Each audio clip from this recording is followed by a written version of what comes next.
ஒன்றிய நிதியமைச்சர் நிர்மலா சீதாராமன் தலைமையில் நடைபெற்ற 56வது ஜிஎஸ்டி கவுன்சில் கூட்டத்தில் 2 அடுக்கு ஜிஎஸ்டி முறைக்கு ஒப்புதல் வழங்கப்பட்டுள்ளது. இதன் மூலம் 5, 12, 18 மற்றும் 28% என 4 அடுக்குகளாக இருந்த ஜிஎஸ்டி விகிதம் குறைந்தபட்சம் 5%, அதிகபட்சம் 18% என 2 அடுக்குகளாக மாற்றப்பட்டுள்ளது. சரக்கு மற்றும் சேவை வரி விகிதம் 4லிருந்து 2 அடுக்குகளாக குறைக்கப்பட்டுள்ள நிலையில் எந்தெந்த பொருட்கள் மற்றும் சேவைகளுக்கான வரி 5% குறைக்கப்பட்டுள்ளது என்பதை பார்க்கலாம்.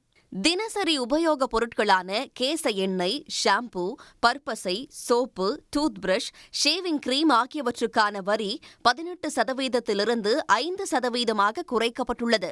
12% இருந்த வெண்ணெய், நெய், பாலாடை கட்டி, பால் பொருட்கள், குழந்தைகளுக்கான நாப்கின்கள், மருத்துவ டயப்பர்கள், தையல் எந்திரங்கள் மற்றும் உதிரி பாகங்களுக்கான வரி 5% அடுக்கின் கீழ் கொண்டுவரப்பட்டுள்ளது.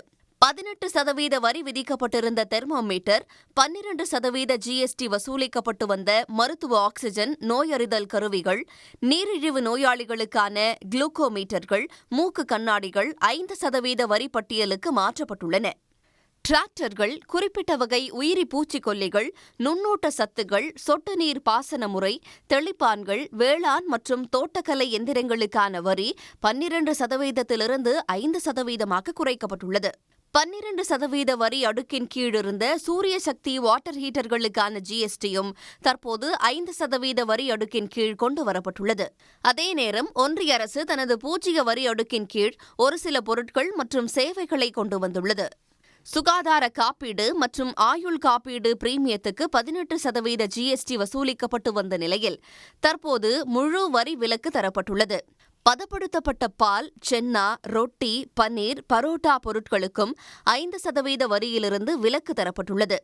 அதேபோல மாணாக்கர்கள் பயன்படுத்தும் வரைபடங்கள், விளக்கப்படங்கள், பென்சில், கிரையான்ஸ், ஷார்ப்னர், பயிற்சி புத்தகங்கள், நோட்டு புத்தகங்கள் மற்றும் குறிப்பேடுகளுக்கு விதிக்கப்பட்டிருந்த 12% ஜிஎஸ்டி சுழியமாக்கப்பட்டுள்ளது.